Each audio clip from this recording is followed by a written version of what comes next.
the student I hurt.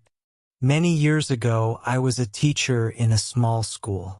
It was my first job and I wanted to be the best.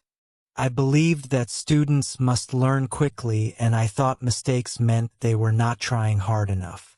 I wanted my students to always be ready with the right answers.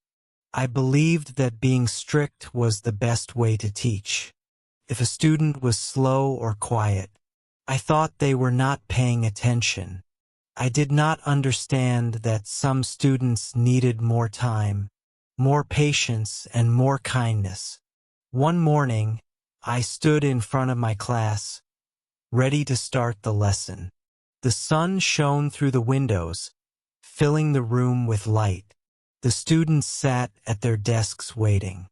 I asked a simple question, one I had explained many times before. I expected a quick answer.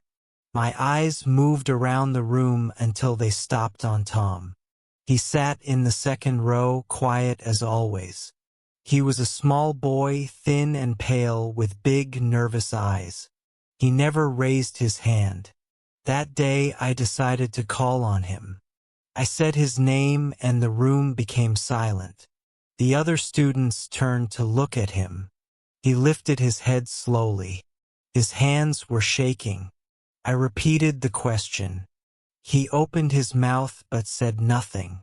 Seconds passed. My patience faded. I sighed and crossed my arms. "Tom, this is easy," I said. "Why don't you know the answer? Did you not study? Are you lazy?" My voice was sharp. My words were cold. Some students smiled. Some looked away, but Tom just sat there frozen. His face turned red. He looked down. He did not say a word. I shook my head and turned away. "Never mind," I said. "Let's move on." I continued the lesson as if nothing had happened. I did not think about Tom for the rest of the day. I did not notice that he left class quickly, his head still down. I did not know that my words stayed with him, heavy in his heart. That night I slept well, not realizing that I had changed something in him. I did not know that I had hurt him, not just for a day, but for many years. The next day, Tom came to class as usual. He sat in his seat, quiet and still. I did not notice anything different. He did not speak, but that was normal for him. I continued my lessons, asking questions, giving instructions, and expecting my students to follow. I did not look at Tom again. I thought nothing of what had happened. To me, it was just a moment, a small part of the day, something unimportant. But for Tom, it was not small. It was not unimportant. After that day, Tom changed. Before he was a quiet student, but now he was even quieter. He never raised his hand. He never looked up. When I walked around the class, he kept his eyes on his book. When I asked questions, he sat still, hoping I would not call on him again. I did not notice. Or maybe I noticed, but I did not care. I was too busy teaching, too busy thinking about results, too busy to see that I had made a student afraid of learning. One afternoon, I saw Tom alone in the schoolyard. The other students were playing, talking, and laughing, but Tom sat under a tree with his books. I walked past him without a word. I did not ask if he was okay. I did not wonder why he was always alone. I told myself that some students were just quiet and that was how they were. I never thought that maybe I had made him this way. The weeks passed and Tom remained silent. His grades got worse. He stopped trying. He stopped asking for help. He was in my class, but it was as if he was not there. I did not do anything to help him. I thought if he does not want to learn, that is his problem. I did not understand that it was not his problem. It was mine. I was his teacher, but I had failed him. One day his mother came to the school. She wanted to talk to me. She sat in front of me holding her hands together. She looked worried. Tom is not the same. She said he used to enjoy school. Now he comes home and says he is stupid.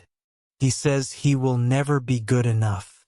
He does not want to try anymore. Her voice was soft, but there was pain in it. I listened, but I did not know what to say. I wanted to tell her that she was wrong, that Tom was just shy, that he would be fine. But deep inside I knew the truth. I knew what had happened that night. I thought about Tom for the first time. I remembered the way he looked at me that day in class. The way his face turned red. The way the other students had smiled. I remembered my words cold, sharp, and careless. I thought about how easy it was for me to say them and how hard it was for him to forget them. I did not sleep well that night. For the first time, I wondered if I had made a mistake. The days passed, but I could not stop thinking about Tom. I watched him more carefully in class. He was always quiet, always looking down, always trying to disappear. Before I had not cared, but now I saw the change. I saw how my words had affected him. I wanted to fix it, but I did not know how. I had never apologized to a student before. I had never thought that a teacher could be wrong. I told myself that maybe Tom would forget, that maybe he would get better on his own. But deep inside, I knew that was not true. One day I decided to speak to him after class. When the bell rang and the other students left, I called his name. He stopped at the door but did not turn around. I walked toward him and said, "Tom, I want to talk to you." He stood still, his hands tightened around his books. I did not know what to say. I wanted to tell him that I was sorry, that I had been wrong, that I did not mean to hurt him, but the words felt too heavy, too difficult. Instead, I asked, "Are you doing okay?" Tom nodded, but he did not look at me. His face was empty. His voice was quiet. The Siri said, "I knew he was lying. I knew he was not okay." I wanted to tell him that he was not lazy, that he was not stupid, but I had already put those words in his mind and now they were a part of him. A simple question could not erase them. A single conversation could not undo the damage. For the next few weeks, I tried to change. I stopped being so strict. I tried to be more patient. I tried to encourage my students instead of scaring them. But for Tom, it was too late. No matter what I did, he stayed the same. He never raised his hand. He never smiled. His grades did not improve. He was lost in his own world, a world where he believed he was not good enough. One afternoon, I saw him sitting alone again. Just like before, this time I sat beside him. He looked at me surprised.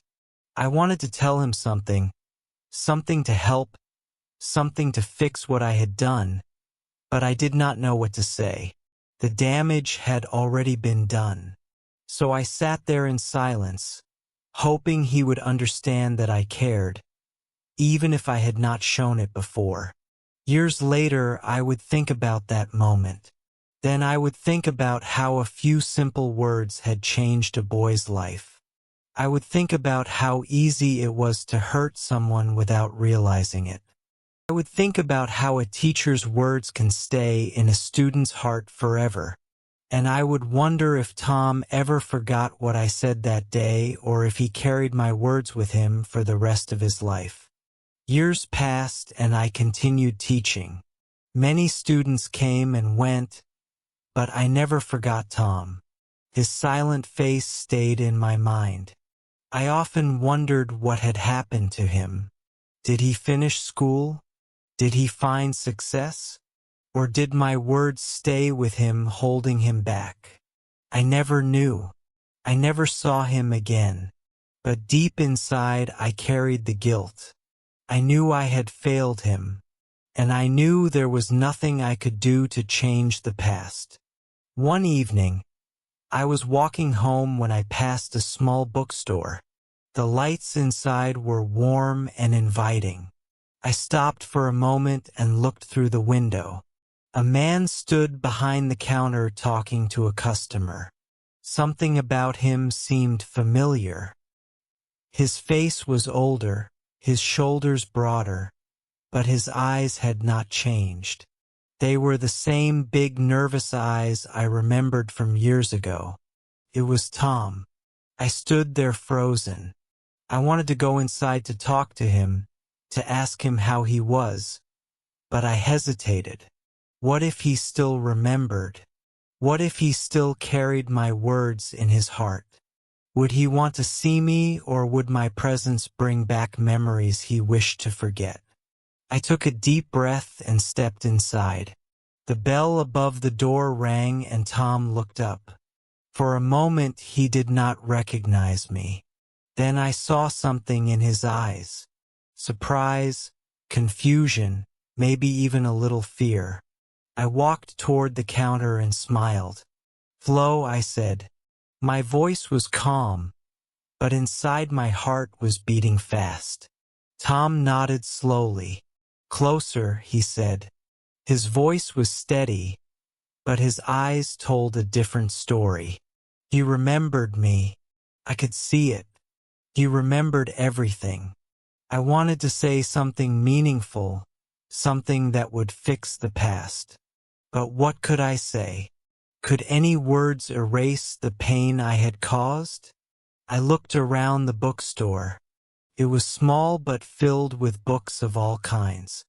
I saw the way he touched them, the way he arranged them with care. This was his place. He had built something for himself. And in that moment, I realized something important. Tom had moved on. I wanted to ask him about his life.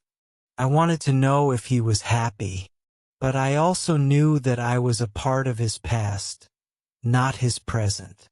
So instead of asking, instead of explaining, I simply said, "You have a beautiful store." Tom looked at me for a long moment, then gave a small smile. "Thank you," I said. It was a simple answer, but it was enough.